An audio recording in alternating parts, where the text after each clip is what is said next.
Good morning, everyone. My name is Ankit Khair. Today we are going to cover 20th September current affair. So front page के ऊपर अपन देखेंगे doctors calls off strikes after Bengal government list reforms. इसके बारे में थोड़ा सा discussion कर लेंगे कि डॉक्टर्स ने आगे क्या डिसीजन लिया है आफ्टर डिस्कशन विद ऑफिशियल्स। उसके बाद Trump note on travel plan clarifies MEA, इसके बारे में थोड़ा सा डिस्कशन कर लेंगे। Land mafia torches at least 34 houses in Bihar Dalit helmet hamlet. Bihar में दलितों के घर जला दिए गए हैं। So this is note for important for the awareness point of view and exam point of view.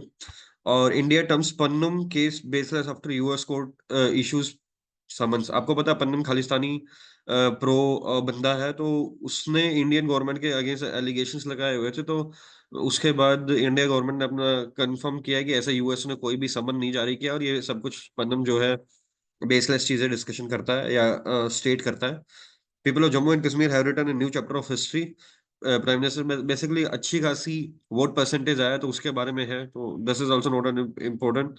Women recounts abuse at Orissa police station. ठीक है, this are criminal and other kind of domestic violence kind of news. So we should be discuss about the important news only. So ठीक है। So ये है doctors call off strike after Bengal government list reforms. Basically doctors ने बोला है कि पहले तो कुछ ऑफिशियल्स जो है वो हटा दिए गए हैं। इसके जो पुलिस का ऑफिशियल था वो भी हटा दिया गया है, जो डॉक्टर का ऑफिशियल था वो भी हटा दिया गया है। जो फाउंड टू बी, जिसके अगेंस्ट में वो प्रोटेस्ट भी हो रहे थे, उसके बाद में सिक्योरिटी बढ़ाने की बात कर दी गई है। उसके बाद सीसीटीवी के लगाने की, सेफ्टी एंड सिक्योरिटी एफिशिएंसी की, सबके बारे में गवर्नमेंट ने एक्सेप्ट किया कि ठीक है, we are going to make such kind of amendments, such kind of arrangements और फैसिलिटीज एट द प्रेमिसेस। और ताकि ये अभय जैसा इंसिडेंट कभी भी फ्यूचर में ना हो। सीबीआई अभी प्रोब कर ही रही है।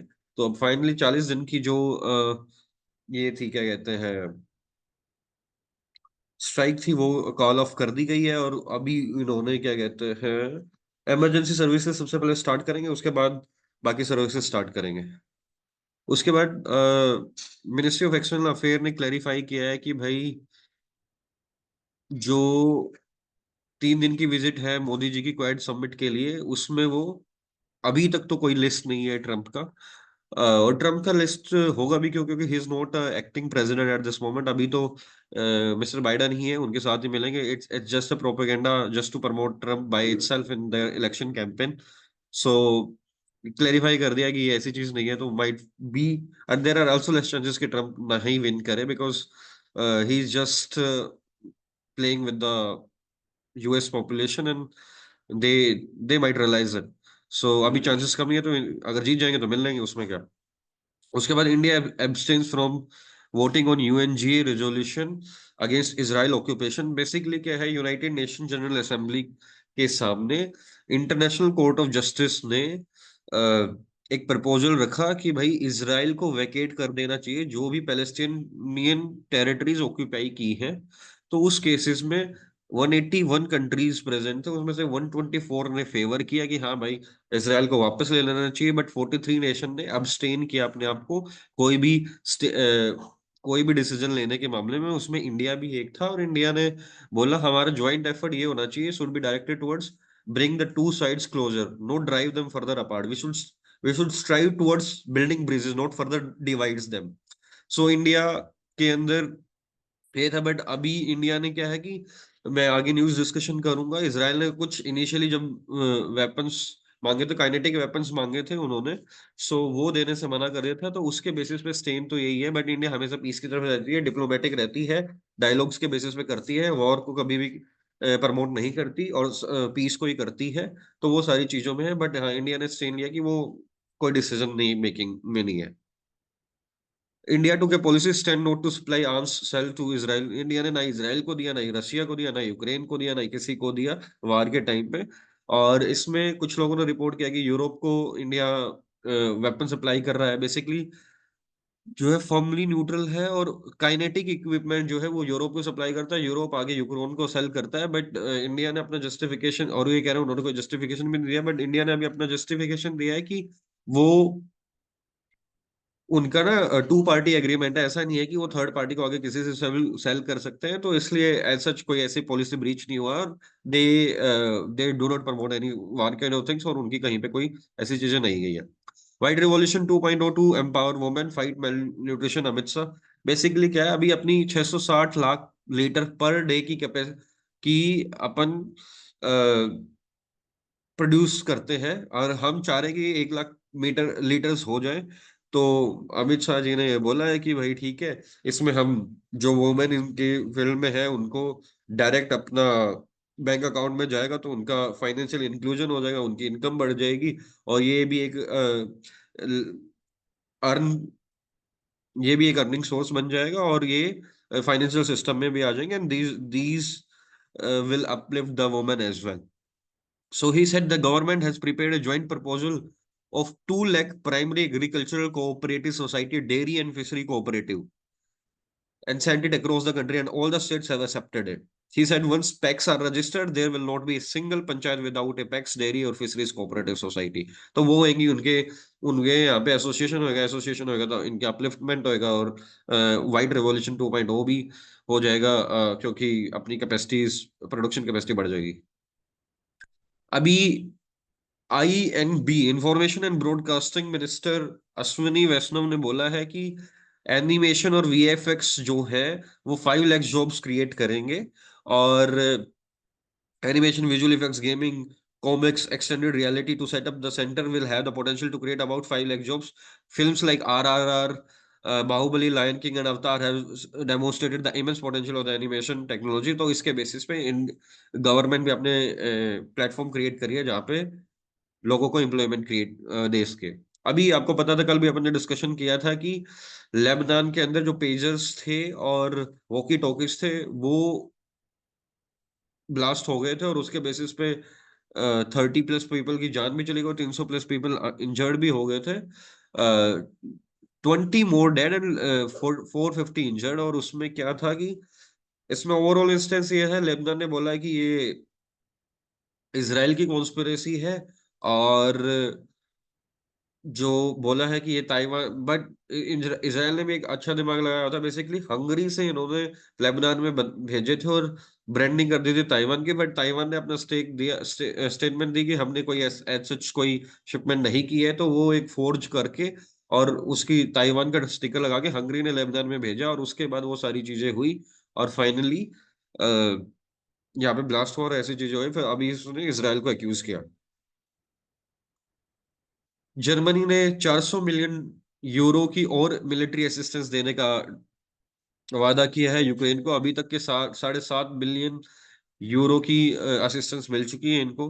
ताइवान ने रिकॉग्नाइज किया है सेम सेक्स मैरिज का between Chinese and Taiwan Taiwan couple as well. LGBTQ plus community के अंदर यही है कि ताइवान ने भी अपने एक्सेप्ट कर लिया, और इवन वो चाइना के साथ भी अगर कोई मैरिज कर रहे हैं तो आपको पता ही है ताइवान अपने झंडे के नीचे नहीं लड़ता, नहीं खेलता जब वो ओलंपिक में खेलता है वो, क्योंकि उसको कोई देश कंसिडर नहीं करता, बिकॉज चाइना का उसके ऊपर राज है, और चाइना किसी को लड़ने में नहीं रहता, तभी यूएस और चाइना के बीच में कंफ्लिक्ट होते रहते हैं, क्योंकि ताइवान अपने आप में इलेक्ट्रॉनिक्स का हब है। सो ये सिचुएशन अभी भी परसिस्ट है, बट हाँ इन्होंने ये इनके अंडर ही काम करते हैं और ये उससे कवर्ड भी है, तो ये इन्होंने चाइनीज को भी अप्रूव कर दिया। अभी Ashwin Jadeja counter attack puts India in zone of comfort. आपको पता है 144 पर 6 आउट हो गए थे, तो अश्विन जडेजा ने संभाला, और अश्विन ने 6 शतक बना दिए हैं। 4 वेस्टइंडीज के खिलाफ बनाए हैं, 2 एक बांग्लादेश के खिलाफ बनाया है, और एक इंग्लैंड के खिलाफ बनाया है। सुप्रीम कोर्ट ने रिजेक्ट कर दिया टेलीकॉम कंपनी की क्यूरेटिव प्ली। बेसिकली क्या कह रही है कि एडजस्टिस जो ग्रोस रेवेन्यू है उसके बेसिस पे गवर्नमेंट को शेयर जाता है। गवर्नमेंट की एक तो लाइसेंसिंग फी होती है इनकी, एक एक तो लाइसेंसिंग फी होती है, और एक स्पेक्ट्रम यूजेस चार्जेस होते हैं, वो लगभग 92,461 करोड़ करने हैं इनको पे, जिसमें से लाइसेंस फी 1.47 1,47,000 करोड़ बेसिकली इनको देने हैं।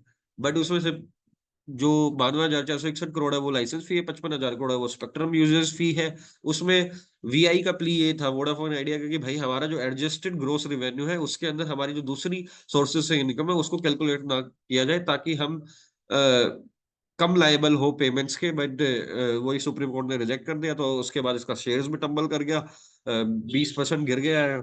और थोड़ा एयरटेल को थोड़ा सा फायदा हुआ, बट एयरटेल बैक भी है, एयरटेल ने बैकिंग की हुई है, इसकी 35,000 करोड़ की गारंटी दी हुई है। सो this is it. TCS retains most valuable brand tag for the third year in arrow.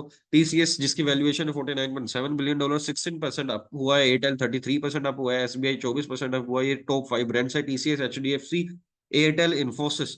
और इन सारों इन सब के बेसिस पे अभी नए जो एड ऑन हुए हैं, कार्टलेन 45 नंबर पे है, $2.7 बिलियन। कल्याण ज्वेलर्स 71 पे है। रियल एस्टेट का लोडा ग्रुप 63 पे है। गोदरेज जो है 70 पे है, $1.66 बिलियन की वैल्यूएशन पे। जोमेटो जो है वो फास्टेस्ट ग्रोइंग ब्रांड माना गया है, जिसकी $3.5 बिलियन की वैल्यूएशन है, और 100% इंक्रीज हुआ है। उसके बाद इंडिया के टॉप जो 75 ब्रांड है वो $450 बिलियन की वैल्यू को रिप्रेजेंट करते हैं, और 13% of Indian nations gross domestic product को भी कंट्रीब्यूट करते हैं। टीसीएस, एचडीएफसी, एयरटेल एंड इन्फोसिस जो है ग्लोबल ब्रांड के अंदर भी टॉप 100 में आ चुके हैं, और which together represents $8.3 trillion in brand valuation, और 8% ऑफ द वर्ल्ड जीडीपी। जो 100 ब्रांड्स है वो $8.3 ट्रिलियन की वैल्यूएशन रखते हैं, और 8% ऑफ वर्ल्ड जीडीपी रखते हैं। So this is it. और उसके बाद आज का वर्ड ऑफ द डे है अप्रोबेशन। ऑफिशियली अप्रूवल दे देना किसी भी चीज के लिए। एक जो लास्ट यस्टरडे का basically word of the day था प्रेसिएंट। प्रेसिएंट का मतलब परसीव करना, बेसिकली आभास होना। He his production looks even more prescient since the surge in the oil prices. So basically उसको अभाव हो गया कि भाई ये ऑयल प्राइसेस जो है बढ़ेंगे, तो पहले उसने इंडिमेशन दिया, फोरकास्टिंग करना और खुद को रियलाइजेशन होना। ठीक है, this is for the day, I guess. I guess you guys are finding it useful and important. So keep supporting. And in case you want to changes in this pattern or need some innovations, then please like, comment, share, and subscribe, so that I would be able to understand what is the taste of yourself and you guys. So thank you for supporting me. Have a nice day.